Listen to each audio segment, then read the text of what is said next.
Hello, hello, bon, j'espère que tu vas bien. Je suis Marion Massacrier, ostéopathe formée sur l'accompagnement des femmes qui souffrent de troubles du cycle menstruel, donc comme les douleurs menstruelles, les cycles irréguliers et les règles plus ou moins abondantes.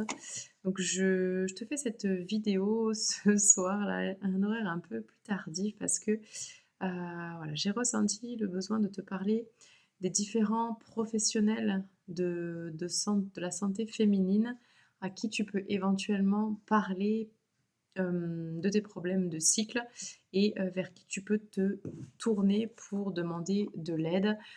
Bien évidemment, les personnes prioritaires à qui en parler restent tes parents au jour d'aujourd'hui. Maintenant, tes parents ne sont pas forcément formés au cycle, ne sont pas formés à la prise en charge des troubles du cycle menstruel. Donc, il y a 3 principales, personnes vers qui tu peux te tourner en tant qu'adolescente qui, a des soucis, au niveau du cycle. On va d'abord retrouver, l'infirmière scolaire. Elle, elle est vraiment, là, normalement pour, t'accueillir, pour t'écouter, pour te rassurer aussi. Elle peut te donner, certains conseils face aux douleurs de règles, face aux difficultés que tu peux, rencontrer.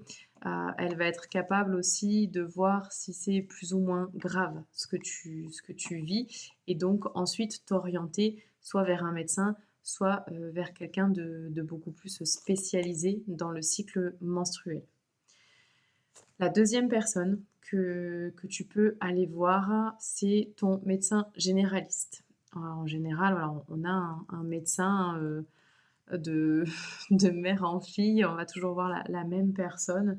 Le médecin généraliste, il a quand même des bases sur tout ce qui est troubles et maladies gynécologiques. Donc lui va pouvoir te faire un premier bilan, OK? Donc tu vas pouvoir lui expliquer précisément ce qui t'arrive, si tu as des douleurs, si tu as, des cycles qui sont absents, si les règles, elles sont irrégulières et cetera, si tu es fatiguée et lui va pouvoir prescrire certains examens complémentaires comme une prise de sang ou peut-être une échographie, etc. Le médecin généraliste est aussi apte à te prescrire une contraception si besoin. Donc le médecin généraliste, l'avantage, c'est qu'il est accessible relativement rapidement et il va pouvoir quand même t'aider tout de suite hein, pour limiter certains symptômes dont tu peux souffrir. Maintenant, les personnes qui vont réellement pouvoir t'accompagner dans les troubles du cycle, ça va être les sages-femmes d'une part et les gynécologues. Ce sont 2 professionnels très différents, d'accord? Ils n'ont pas, les mêmes, années d'études, ils n'ont pas les mêmes diplômes, ils interviennent pas forcément sur les mêmes choses, mais les 2 sont très complémentaires et peuvent chacun t'apporter quelque chose de précis. La sage-femme, moi j'adore recourir à la sage-femme parce que tu arrives quand même à avoir, un rendez-vous relativement, rapidement. Elle va discuter avec toi. En général, elles ont beaucoup d'empathie, elles font preuve de beaucoup d'écoute, elles prennent un peu plus le temps. Donc elles savent totalement faire un examen gynécologique, de base, bien évidemment. Elles peuvent poser un diagnostic sur le trouble du cycle, si tu as des douleurs menstruelles, un syndrome prémenstruel, des cycles irréguliers et cetera. Elles peuvent aussi prescrire des examens comme les prises de sang, comme l'échographie. Elles peuvent prescrire tous les traitements hormonaux ou non hormonaux, donc y compris les contraceptions, que ce soit des pilules, que ce soit un stérilet au cuivre ou un implant, ok. Et puis, elles sont aussi, je trouve, assez douées pour faire de l'éducation menstruelle et faire un suivi dans la durée. Donc je te conseille fortement, que tu aies des troubles du cycle ou non, même si tout va bien sur le plan gynécologique, c'est de te trouver une sage-femme qui va te suivre finalement tout au long de ta vie de femme, y compris, peut-être sur les grossesses et cetera plus tard. OK? Donc vraiment, la sage-femme, elle est top parce que elle est très pédagogique. En général, elle est très douce, elle est très à l'écoute et elle peut, gérer vraiment beaucoup de choses sans faire appel à un médecin ou un spécialiste comme un gynécologue. Le gynécologue, lui, il va intervenir beaucoup plus, pour des diagnostics avancés, pour partir à la recherche de maladies gynécologiques comme l'endométriose, le syndrome des ovaires polykystiques, des anomalies aussi au niveau des ovaires comme des kystes, des fibromes au niveau de l'utérus et cetera. Donc lui vraiment, il va pouvoir te proposer, et te prescrire des examens beaucoup plus approfondis comme, une IRM, comme un scanner, des trucs vraiment plus poussés.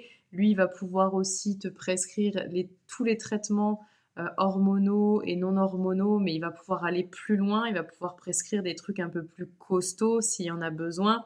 Il va pouvoir proposer aussi, certains traitements un peu plus radicaux comme les opérations dans certains cas. Donc vraiment le gynécologue, c'est le spécialiste du système gynécologique, c'est vraiment le spécialiste, du système génital féminin et pour moi, il est à consulter vraiment quand les symptômes sont très sévères ou que, même avec une contraception ou un traitement, de base, les symptômes ne passent pas. Si c'est persistant, si ça devient aussi de plus en plus, marqué. OK? Donc vraiment, infirmière scolaire, j'ai dit médecin généraliste, sage-femme et gynéco, ce sont vraiment les principaux, professionnels à aller contacter. Tu peux aussi bien évidemment choisir, une voie un peu plus naturelle, paramédicale, qui bien évidemment ne se substituera jamais à un vrai suivi gynécologique. C'est pour ça que moi je trouve que c'est très, très important d'avoir quand même une sage-femme ou un gynécologue qui te suit, qui est là vraiment si on a besoin et si c'est très complexe pour toi et d'avoir en parallèle certains thérapeutes, qui vont pouvoir, t'accompagner sur le trouble fonctionnel, pas sur les maladies, mais vraiment sur les troubles fonctionnels. Donc, bien évidemment, l'ostéopathe va pouvoir jouer ce rôle, d'accord? En ostéopathie, on a quand même un très gros impact sur les douleurs de règles, les tensions dans le bassin, les douleurs, les congestions, tout ce qui va être aussi les troubles digestifs. On va travailler vraiment le corps dans sa globalité pour essayer de retrouver un équilibre et pour essayer de soulager, de limiter les symptômes en lien avec les troubles du cycle. Tu vas pouvoir faire appel aussi à, certains professionnels comme les naturopathes qui vont pouvoir t'aider à avoir une alimentation adaptée à ton cycle, qui vont pouvoir t'aider aussi à travailler la gestion du stress, à travailler ton hygiène de vie, l'activité physique pour pouvoir trouver encore une fois là un équilibre corporel. Tu vas pouvoir contacter un hypnothérapeute, une psychologue pour tout ce qui est plus le côté émotionnel qui peut venir perturber directement le fonctionnement de ton cycle. Et bien évidemment, tu vas pouvoir trouver aussi du soutien dans les structures comme tout ce qui va être éducatrice menstruelle, planning familial, etc. C'est des endroits qui quand même ont de la documentation et sont à même de t'accompagner un minimum. Voilà. Donc si tu as des questions, n'hésite pas à les poser en commentaire sous cette vidéo ou à venir me trouver sur Messenger, sur Instagram. J'y répondrai avec grand plaisir. Et puis en attendant, je te souhaite une très belle soirée et puis une bonne nuit aussi. Ciao.